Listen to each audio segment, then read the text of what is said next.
country. You should be here standing with us. We're back. Just moments ago, London exploded into chaos as a massive crowd surged through the streets, demanding one thing loud and clear. Karma must step down. The noise, the anger, and the sheer size of the protest have shocked the entire city, catching officials completely off guard. What you're about to hear is unfolding right now, and it's moving faster than anyone expected.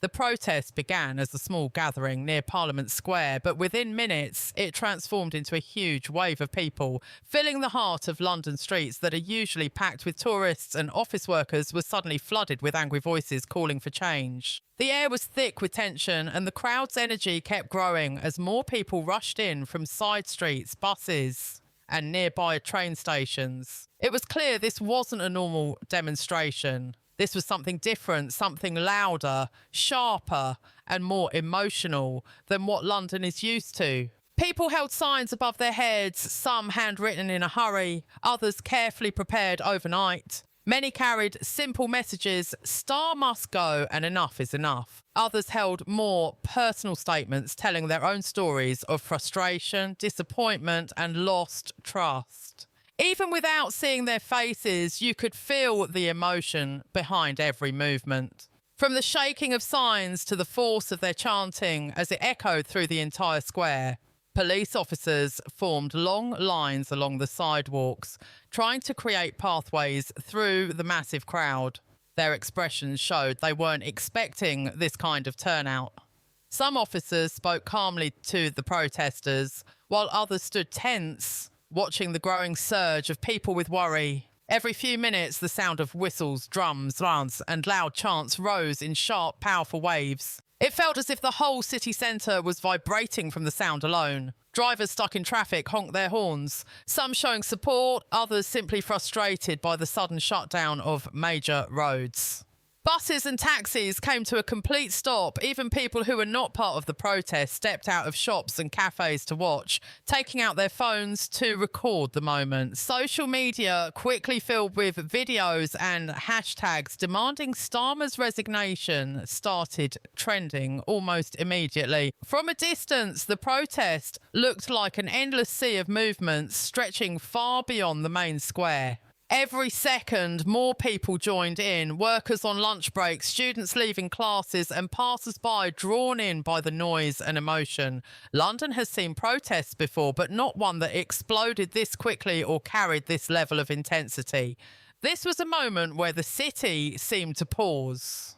A moment where thousands of voices rose together, all pushing the same message into the air. This time, the public is not staying silent. The protest did not come out of nowhere. It was the result of days of rising tension, frustration, and anger that had been building quietly across the country. Many people felt that Keir Starmer had crossed a line, and today was the moment when those feelings finally burst into the open. What triggered this sudden eruption was a mix of recent decisions, public statements, and political moves that left many citizens feeling ignored, disappointed, or misled. It began earlier this week when Starmer made a series of announcements that sparked confusion and backlash. Critics claimed his policies were shifting too suddenly, changing direction without clear explanation. Supporters who once believed in his message said they no longer understood what he stood for, and opponents accused him of breaking promises that were key to gaining public trust. News channels debated his leadership non-stop, and social media turned into a storm of arguments, memes, and angry posts. Within hours, the divide had grown deeper than anyone expected. At the same time, several influential voices, political commentators, community leaders, and even some members of his own party started expressing concern. They questioned his decision-making, suggesting he had lost touch with everyday people. Each comment added fuel to the fire, and the public reaction became louder. For many citizens, this felt like a breaking point. People who normally stayed silent suddenly began speaking up, organising online discussions and sharing their frustration openly. But the real spark came when a leaked document began circulating online late last night. The document, which spread rapidly across platforms, claimed that Starr's team had been preparing a set of controversial plans behind closed doors. Whether the document was fully accurate or not didn't matter. The public reaction was immediate and fierce. Trust, already weakened, collapsed almost instantly.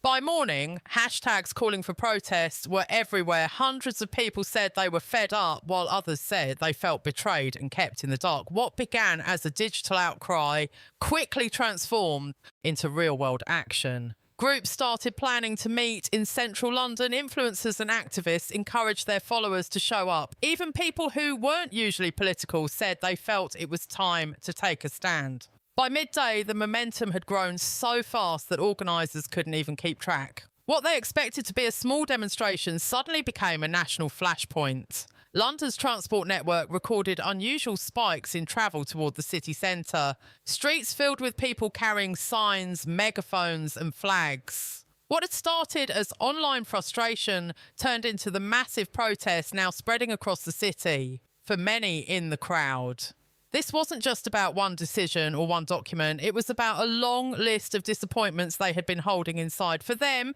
today was the day to release all of it. Today was the day to send a message directly to the top. The leadership they were promised is not the leadership they feel they are getting. As the crowd grew larger, the atmosphere in central London became unlike anything the city had seen in months. The sound was the first thing anyone noticed. It wasn't just noise, it was a steady, powerful roar created by thousands of voices chanting the same message again and again. The echo bounced between buildings, travelled down long streets and rolled through tunnels and public squares. Anyone walking nearby could feel the vibration through the ground like a warning that something huge was happening. People held their signs high above the crowd, turning the entire area into a sea of bright colours and bold letters. Some signs were angry, some were hopeful, and some were simply calling for honesty and leadership. Even without seeing faces, you could sense the emotion behind each message. People shook their signs with every chant, their arms rising and falling in perfect rhythm. Others stood on benches, steps, or low walls so they could film the moment and share it live online. Within minutes, videos of the protest were spreading across social media, drawing even more people toward the scene. Police officers tried to direct the flow of the crowd, but the number of protesters kept increasing. Officers in bright yellow jackets stood shoulder to shoulder in long lines, creating pathways to prevent overcrowding. But every time they opened a path, it filled again instantly. Some officers spoke calmly into radios, coordinating movements and asking for backup. Others tried to keep the peace as emotions ran high. Despite the tension, most protesters stayed focused on their message rather than confrontation. Drums pounded from different corners of the crowd, keeping the chants in a steady rhythm. A group of young people beat on metal buckets and plastic bins, using anything they could find to create a loud impact. Their makeshift drumming section added an intense energy that spread through the entire crowd. Every few minutes, the chanting shifted into a massive, unified wave that rolled across the square. Even people who had arrived quietly found themselves joining in, carried by the momentum around them. At the centre of the crowd, a small stage had formed. Not a real stage, but a cluster of raised surfaces where speakers took turns addressing the crowd. Some used megaphones, while others simply shouted into the air, and the crowd echoed their words. Their messages were emotional and filled with urgency. They spoke about promises they felt were broken, about trust that had faded, and about their hopes for a better direction. Every line they delivered was met with cheers, applause, or louder chants. Shops and cafes nearby closed their doors early as the protest grew too large to manage. Workers stood inside watching through the windows as the crowd surged past tourists who expected a normal day in London. Instead found themselves caught in a historic moment. Many pulled out phones to capture the scene, unsure whether to be amazed or overwhelmed. Despite the chaos, there was a feeling of unity among the protesters. Different ages, backgrounds and communities stood together, shoulder to shoulder, with one shared message. People passed water bottles to strangers. Others helped those who were struggling to move through the crowd. There was anger, yes, but also a strong sense of purpose, a belief that speaking out now could push the country toward change. In every direction, the city felt alive, charged with emotion and ready for something to shift. The protest was no longer just a gathering. It had become a powerful force spreading through London streets, turning confusion and frustration into one overwhelming voice calling for action. As the protest reached its peak, the reaction from the government and the wider public began to unfold in real time. Inside political circles, the atmosphere was tense and uncertain. Reports suggested that senior officials were taken by surprise by how quickly the crowds had grown. Many believed the protests would be small and easy to control, but the explosive turnout forced emergency discussions behind closed doors. Advisors rushed to prepare statements, while others scrambled to understand how the situation had escalated so dramatically. Keir Starmer's team remained silent at first, releasing no official comment as the streets filled with anger sources close to the party described a sense of shock, with some members worried about the long-term impact of this public outburst. Some MPs expressed concern privately, saying the protest reflected a serious loss of trust that could not be ignored. A few even hinted that leadership questions might soon surface within the party if the unrest continued.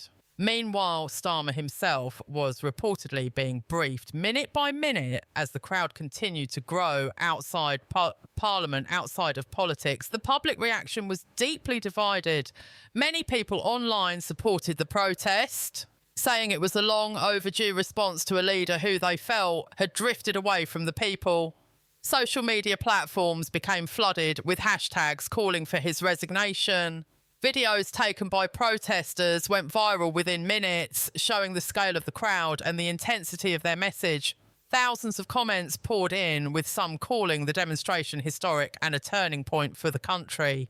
But not everyone agreed with the protest. Some believed the crowds were overreacting or being misled by online rumours. Others argue that protests should be peaceful and questioned whether such a large gathering would help or harm the country. During a tense political time, TV commentators debated the issue live, with panellists arguing about leadership, responsibility, and the growing divide between political decision makers and the public. The debate became louder, more emotional, and more complicated as the hours passed.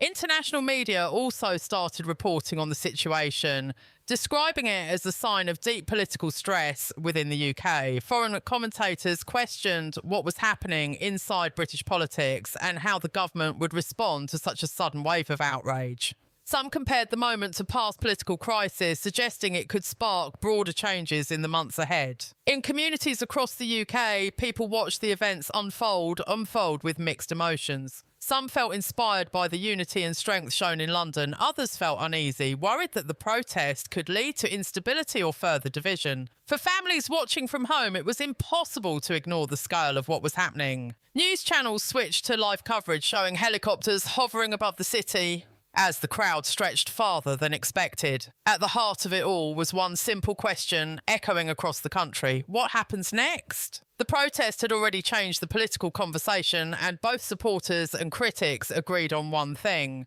the government could no longer pretend the public was silent. Whatever decision came next, it would shape the political landscape for days, weeks, or possibly longer.